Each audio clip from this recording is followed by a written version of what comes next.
Hi అండి, నేను సీత. ఈరోజు పల్లీ చట్నీ చూపించబోతున్నాను.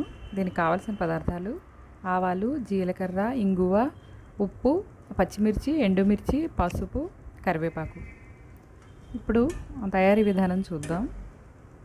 ముందుగా ఒక గిన్నె పెట్టుకుని దీనిలో ఒక 2 చెంచాలు నూనె వేసుకోండి.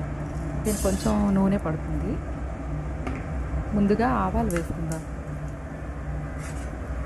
ఆవాలు చిట్టుపట్టుకున్న తర్వాత కొంచెం జీలకర్ర కూడా వేసుకుందాం.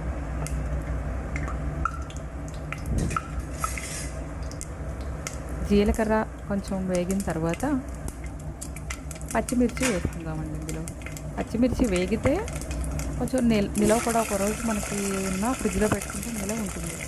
అందుకని వేయించుకున్న కొద్దిగా పచ్చిదైనా వేసుకోవచ్చు. వేయించుకుంటే బాగుంటుంది, ఈ రుచి వేరే బాగుంటుంది. అలాగే ఎండుమిర్చి కూడానండి, ఎండుమిర్చి వేసుకోవచ్చు.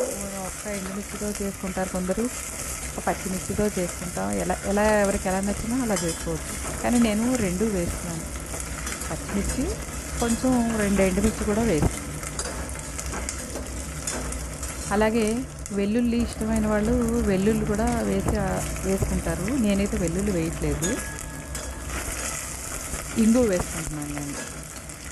అలాగే ఇంకో చిన్న చిక్క అండి, ఇక్కడ కరివేపాకు పోపులోని వేసి మొత్తం మనం ఎంత వేయాలనుకున్నా పోపులో మొత్తం వేసి వేగిన తర్వాత మొత్తం మనం గ్రైండర్లో మొత్తం ఆడేసుకుంటే మనం పిల్లలు పెద్దవాళ్ళు ఎవరైనా సరే తీసి పక్కన పెట్టకుండా ఉండాలంటే మనం ఏ చట్నీ చేసినా సరే మొత్తం అలాగా ఆడేసుకున్నాం అనుకోండి, మొత్తం తినేసి మొత్తం లోపలికి వెళ్ళిపోతుంది, వేస్ట్ అవ్వకుండా ఉంటుంది. అలాగే మంచిది కదండి కరివేపాకు, మన జుట్టుకి మంచిది, ఎక్కువ కాల్షియం ఉంటుంది కదా. అందుకు నేను పిల్లలు తినరని నేను మా పిల్లలు చిన్నప్పటి నుంచి నాకు ఇదే అలవాటు. ఏ చట్నీ చేసినా మొత్తం కరివేపాకుని ఆడేసేస్తాను. మొత్తం పలుకులతో పాటు ఏ చట్నీ చేసుకుంటే దాంతో మొత్తం ఇదంతా వేసేసి పోపు మొత్తం వేసేసి ఆడేస్తాను.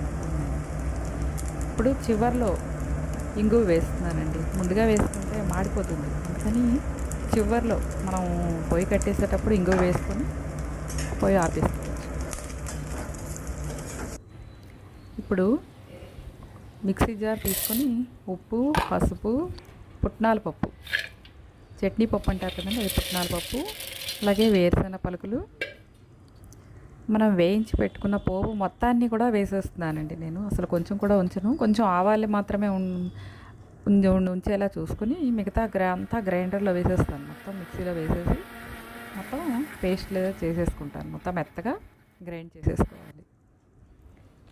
అదిగోండి, చూసారా, అసలు పోపు ఇంకేం ఉంచాను నేను, మొత్తం ఆడేసుకుంటాను. అలా అయితే వేస్ట్ అవ్వకుండా ఉంటుంది, కరివేపాకు మొత్తం తినేసినట్టు ఉంటుంది. ఇది దోశలోకి, ఇడ్లీలోకి చాలా బాగుంటుంది. Thanks for watching.